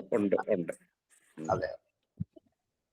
പക്ഷെ സാറിന്റെ ലളിതമായ ഭാഷ കേൾക്കുമ്പോ അതിന് ആർക്കായാലും മനസ്സിലാവും സാറേ. അത്രയ്ക്കും അതുകൊണ്ട് ലളിതമായിട്ടാണ് സാറ് പറയുന്നത്. ലളിതം. പിന്നെ അതുപോലെ തന്നെ ഒരുപാട് വേദാന്തത്തിലോട്ടൊക്കെ കടന്ന് ഇതിനെ സങ്കീർണമാക്കാതെ സാറ് അതിന്റെ ഏറ്റവും സരളമായിട്ട് പറഞ്ഞു പോയത് കൊണ്ട് എന്താണ്, അതായത് ഒരു മഹാപണ്ഡിതന്മാരുടെ രീതിയിലല്ലാത്ത രീതിയിൽ സാധാരണക്കാർക്ക് മനസ്സിലാകുന്ന രീതിയിൽ സാറ് ക്ലാസ് എടുത്തുകൊണ്ടാണ് ഞങ്ങൾക്കത് ഫോളോ ചെയ്യാൻ പറ്റിയത്. കാരണം ഞങ്ങളുടെ ലെവലിൽ നിന്നുകൊണ്ട് സാറ് അത് പറഞ്ഞു തന്നതുകൊണ്ടാണ് ഫോളോ ചെയ്യാൻ പറ്റിയത്. അത് നല്ല പ്രയത്നം. കാരണം പല വ്യാഖ്യാനങ്ങൾ ഞാൻ വായിക്കുമ്പോൾ ഒന്നുകിൽ അത് താത്വികമായി മാത്രം, അല്ലെങ്കിൽ സന്യാസിമാരുടെ നിലയിൽ നിന്നുകൊണ്ട് മാത്രം, ഇങ്ങനത്തെ പല വ്യാഖ്യാനം അല്ലാതെ സാധാരണ ജനങ്ങളിലേക്ക് ഇറങ്ങി വരുന്ന വ്യാഖ്യാനങ്ങൾ ഒന്നും തന്നെ എനിക്ക് കാണാൻ പറ്റില്ല. അപ്പൊ ഞാൻ ഇതിൽ നിന്നും അത് ഉണ്ടാക്കിയെടുക്കണമായിരുന്നു ആ മട്ടത്തേക്ക്. അപ്പൊ അത് നല്ല പ്രയത്നം എനിക്ക് ചെയ്യേണ്ടത്. പക്ഷെ സന്തോഷമായിരുന്നു, കാരണം നന്നായിട്ട് പ്രയത്നിച്ചിരിക്കുക, അതിന്റെ ഫലം നിങ്ങൾക്ക് ആയല്ലോ എന്നറിയുമ്പോൾ. കാരണം പല മന്ത്രങ്ങളിൽ ഞാൻ പല ദിവസങ്ങളിൽ ഇരുന്ന് പല മണിക്കൂറുകളോളം ചിന്തിച്ചിട്ട് അതിന്റെ ഒരു ശരിയായ ഒരു അർത്ഥതലത്തിലേക്ക് അതിൻ്റെ അകത്ത് പറഞ്ഞിരിക്കുന്നൊന്നും എനിക്ക് അങ്ങോട്ട് ദഹിക്കില്ല. അതൊന്ന് ദഹില്ല. നിങ്ങളുടെ ഭാഗത്ത് എനിക്ക് പറ്റുന്നില്ല. ഞങ്ങൾക്ക് ഉൾക്കൊള്ളാൻ പ്രയാസമായിരിക്കും. അപ്പൊ ഞാൻ ഇങ്ങനെ നിഘണ്ടുക്കൾ നോക്കി, ബാക്കി പലത് നോക്കി അതിന്റെ അർത്ഥങ്ങളിലേക്ക് നോക്കി അർത്ഥാന്തരങ്ങൾ കണ്ടെത്തി അതിവിടെ യോജിപ്പിച്ച് ഇത് പറ്റും. അത്രയും ഒരു പ്രയത്നം എനിക്കിന് വേണ്ടി വന്നു. പക്ഷെ അത് നല്ല പഠിപ്പാണ്, നന്നായി, അത് സന്തോഷമായത്. സാർ അത് പറയുകയും ചെയ്തായിരുന്നല്ലോ, വേറെ എവിടെ നോക്കിയാൽ ചിലപ്പോ ഇങ്ങനത്തെ വ്യാഖ്യാനം കാണില്ല എന്ന് സാർ. സാറിന് 2016 തുടങ്ങിയെന്ന് തോന്നുന്നു സാറേ. ആണോ ഉപനിഷത്തുകൾ അല്ലേ? ഓ 16 മുതലാണ്. അപ്പൊ 8 വർഷം. ശരിയാ, 8 വർഷം കഴിഞ്ഞു. 8 വർഷം കഴിഞ്ഞു. അതെ, 8 വർഷം കൊണ്ട് നമുക്ക് 10 വർഷത്തെ പൂർത്തിയാക്കി നിർത്തതാണ്. ഒരു മഹായജ്ഞം. അതെ ആദ്യമായി സാറത് ഈ 8 വർഷവും സാറിന്റെ ക്ലാസ്സിൽ കയറാൻ കഴിയുന്നത് ഭഗവാന്റെ അനുഗ്രഹം. വലിയ ഭാഗ്യമാണ്. അങ്ങനെ പറയുന്നൊന്നും അറിയില്ല, ഒന്നും അറിയില്ല, എന്താ പറയാ. വളരെ സന്തോഷം സാറ്. ഇങ്ങനെ സാറേ ഇപ്പൊ പറഞ്ഞതുപോലെ സാറിന്റെ സൗകര്യം അനുസരിച്ചിട്ട് നമുക്ക് ഈ ചൂടൊക്കെ ഒന്ന് കഴിഞ്ഞിട്ട് മെയ്യിൽ ഒരു ദിവസം കാണും നമുക്ക്. ആയിക്കോട്ടെ. ഒരു സെക്കൻഡ് സട്ടേ മഠത്തിൽ കൂടി ഈ ഉപനിഷത്തിന്റെ സമാപനം വെക്കാം. അപ്പൊ ഇനി അതുവരെ നമുക്ക് ഉപനിഷത്തിന്റെ ക്ലാസ് വേണ്ട, തൽക്കാലം വേണ്ട. ഇത് കഴിഞ്ഞു. അപ്പൊ ഇനി 2 മാസത്തേക്ക് വെക്കേഷൻ പോലെ ഇരിക്കട്ടെ, റെസ്റ്റ് ആവും. ഇത് ചിന്തിക്കാനാണ്, മനനം ചെയ്യാനാണ്. ഉപനിഷത്ത് അടച്ചു വെക്കരുത്. ഏതെങ്കിലും ഒരു ഭാഗം എടുത്ത് എപ്പോഴെങ്കിലും ഒക്കെ ഒരു 10 മിനിറ്റ് ഒന്ന് വായിക്കുക, ഒന്ന് ചിന്തിക്കുക, അത് മടക്കി വയ്ക്കുക. അപ്പോ ഈ ആഴ്ച ദിവസങ്ങൾ ചെയ്താലും മതി. അങ്ങനെ അത് ചിട്ടയായിട്ടൊന്ന് പോയാൽ നമുക്ക് ഇതിന്റെ സമാപന മഠത്തിൽ വെച്ച് വെക്കാം. അപ്പൊ നിങ്ങൾ എല്ലാവരും ഉണ്ടാവണം എന്നേ ഉള്ളൂ. തീർച്ചയായിട്ടും. ഞാൻ എന്നും ഡെയിലി ചെയ്തുകൊണ്ടേയിരിക്കുന്നു ഇപ്പോഴും. നന്നായി, അങ്ങനെ വേണം. അതാണ് ഒരു 10 മിനിറ്റ് എങ്കിലും, അല്ല കൂടുതൽ കിട്ടിയാൽ നന്നായി. ഒരു ഭാഗം എടുക്കുക, വായിക്കുക, ഒന്ന് മനനം ചെയ്യുക, അടച്ചു വയ്ക്കുക. അതിങ്ങനെ വിട്ടുപോവാതെ ചെയ്യുന്നത് ഏറ്റവും വലിയൊരു അനുഗ്രഹമാണ്. അതായത് അതിനൊക്കെ നിങ്ങൾക്ക് ഇടയാവട്ടെ എന്ന് പ്രാർത്ഥിച്ചുകൊണ്ട് നമുക്ക് മെയ് അവസാനമാണ് ഈ വലിയ ചൂടൊക്കെ എന്ന് പറഞ്ഞിട്ട് ഒരു പകൽ നമുക്ക് മഠത്തിൽ സമ്മേളിച്ച് 10 ഉപനിഷത്തിനെ കുറിച്ച് ഒരു ചർച്ച നിങ്ങൾ പങ്കെടുത്തുകൊണ്ട് നമുക്കൊന്ന് പൂർണ്ണമാക്കാം. ഒരു ഉപനിഷത്ത്, ചെറിയൊരു ഉപനിഷത്ത് മുഴുവൻ വായിക്കുകയും ചെയ്യാം. അങ്ങനെ ചെയ്യാവുന്നതാണ്. ഒരു ഉപനിഷത്ത് പാരായണം, ഏകദിന സത്രം എന്നുള്ള മറ്റൊരു നമുക്കിരിക്കാം. വന്ന് ഉപസംഹരിക്കാം. ഓം പൂർണ്ണമദഃ പൂർണ്ണമിദം പൂർണ്ണാത് പൂർണ്ണമുദച്യതേ പൂർണ്ണസ്യ പൂർണ്ണമാദായ പൂർണ്ണമേവാവശിഷ്യതേ. ഓം ശാന്തി ശാന്തി ശാന്തി. ഈ അവസാനത്തെ ഭാഗം വ്യാഖ്യാനിച്ച് പറയണ്ടെന്ന് ഞാൻ വിചാരിച്ചായിരുന്നു ആദ്യം. കാരണം ആ കാലം കഴിഞ്ഞവരാണ് നമ്മളൊക്കെ. ഇനി എന്തിനിതൊക്കെ വീണ്ടും ഇങ്ങനൊക്കെ പറയുന്നു. എങ്കിലും ഉപനിഷത്തിന്റെ ധർമ്മം ഞാൻ ആ ഭാഗം വിട്ടുപോയി എന്ന് വരണ്ട. വായിച്ച് പോന്നു എന്നുള്ളത്, വായിച്ച് അർത്ഥം പറഞ്ഞു പോകുന്നത്, അങ്ങനെ പൊക്കോട്ടെ എന്ന് വെച്ചാൽ ആ വഴിക്ക് പോയതാണ്. അത് സാറ് പറഞ്ഞപ്പോഴാണ് മറ്റേ ശ്രേയസിലേക്ക് പോകുന്ന ആ വഴിയാണല്ലോ സാറ് പറഞ്ഞത്. അതെ, ശ്രേയസിലേക്ക് എത്തിക്കുന്നതാണ് പ്രത്യുൽപാദനത്തിന്റെ പ്രയോജനം എന്നുള്ളത് പറയുന്നുണ്ട്. അത് കുറെ നമുക്ക് ഒരുപാട് ചിന്തിക്കുമ്പോഴാണ് നമുക്ക് ഓരോന്ന് മനസ്സിലാകുന്നത്. സാറ് പറഞ്ഞതിന്റെ ആ സിമ്പിൾ ആയിട്ട് സാറ് പറഞ്ഞപ്പോഴാണ് നമ്മൾ ഇതൊക്കെ ഓർക്കുന്നത്. വിടേണ്ടിയ ഭാഗമല്ല. പക്ഷെ ഇപ്പൊ തന്നെ നമ്മുടെ പൂർവികന്മാരും നമ്മളും ഒക്കെ ചെയ്തു പോകുന്ന കാര്യമാണ് പൊന്നും തേനും കൊടുക്കുന്നത്. ഇത് ഈ ഉപനിഷത്തിൽ പറഞ്ഞിട്ടുണ്ട്, ഇതിൽ നിന്ന് നമ്മൾ അറിയുന്നത്. അതിനെ കുറച്ച് മാറ്റം വന്നു, അത് ശരിയാണ്. എന്നാലും വെറുതെ ഇങ്ങനെ എവിടുന്നെങ്കിലും കിട്ടിയതല്ല. ഇതുപോലും ഉപനിഷത്തിൽ പറഞ്ഞാണ് എന്ന് നമുക്ക് അത് കിട്ടിയല്ലോ. അതെ, ഇന്നത്തെ ചെറുപ്പക്കാരിലെ ഉപനിഷത്ത് വേദാന്തമാണെന്ന് പറഞ്ഞു വിടുന്നവർക്ക് അവരുടെ ആദ്യ രാത്രി മുതൽ എങ്ങനെ വേണമെന്ന് വിസ്തരിച്ച് ബന്ധിപ്പിക്കുന്ന ഈ ഒറ്റ ഉപനിഷത്തേ ഉള്ളൂ. അത് ഉപനിഷത്താ പറയുന്നു, ഇതുവരെ അറിയുന്നില്ലല്ലോ. അതായത് വംശപരമ്പര നിലനിർത്തേണ്ടതിന്റെ ആവശ്യകതയും അത് എപ്രകാരം ആയിരിക്കണമെന്ന് ഭാവനാപൂർണമായിട്ടത് ഇതിനകത്ത് പറയുകയും ചെയ്തിട്ടുണ്ട്. നല്ല മനോഹരമായ ഉപമാനങ്ങൾ. അതെ, ആ ജലത്തിലെ ആ കുളത്തിലെ ഓളങ്ങൾ കാറ്റ് കൊണ്ടുപോകുന്നത് പോലെ സുന്ദരമായ ഒരു ഭാവനയാണ്. വളരെ അത് ഗർഭം ഉണ്ടായത് തൊട്ട് 10 മാസം വരെയുള്ളതിൽ ഭയങ്കരമായിട്ട് അടങ്ങിയിരിക്കുന്നതാണ്. അതെ, ആ ഗർഭത്തെ ചലിപ്പിച്ച് തീരത്ത് കൊണ്ട് എത്തിക്കാന്നുള്ള കൃത്യം വായുവിനെ സ്തുതിക്കുന്നതാണ്. അത് നല്ല സുന്ദരമായ ഭാവനകള്, കാവ്യ ഭാവന പോലെയാണ്.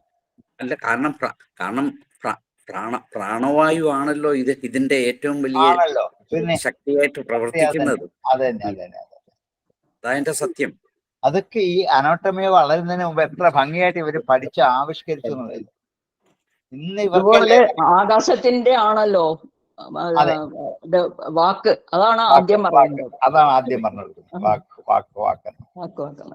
അപ്പൊ ഇതെല്ലാം സാറ് പറയുമ്പോ ഇങ്ങനെ ചിന്തിക്കുമ്പോഴാണ് നമുക്ക് ഓർക്കുന്നത്.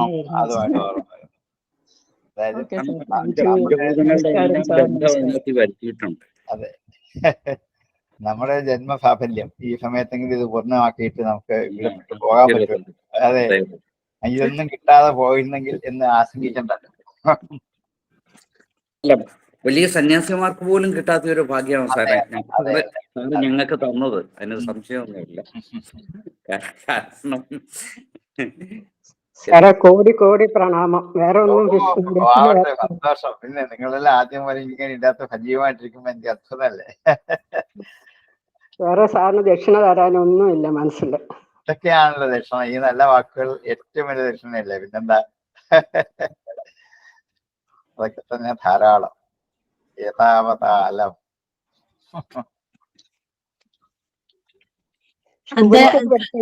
പുസ്തകം ഒന്നും വായിക്കാൻ തോന്നൂല്ല സാറേ. അത് ശരി, ഇതൊക്കെ തന്നെ മതിയല്ലേ. പുരാണങ്ങളിലെ കഥകളും ഒന്നും വായിക്കാൻ തോന്നുകയല്ലേ ഇപ്പൊ. മറ്റേ ഇഷ്ടം പോലെ വായിക്കുമായിരുന്നുണ്ട്, ഇപ്പൊ അതിനോട് മടുപ്പായി. ഇത് കേട്ടാ മാത്രം മതിയായില്ലേ. ശരിയാ.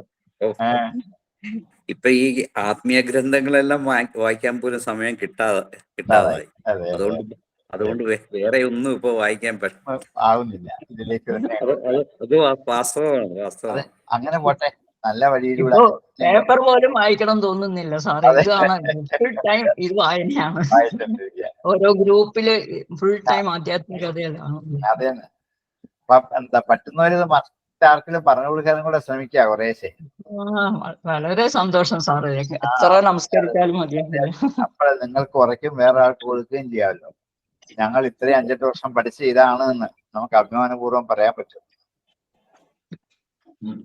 നമസ്കാരം സാർ. നമസ്കാരം. ശരിയാണ്. നമസ്തേ സാർ. നമസ്തേ സാർ. നമസ്തേ സർ. നമസ്തേ.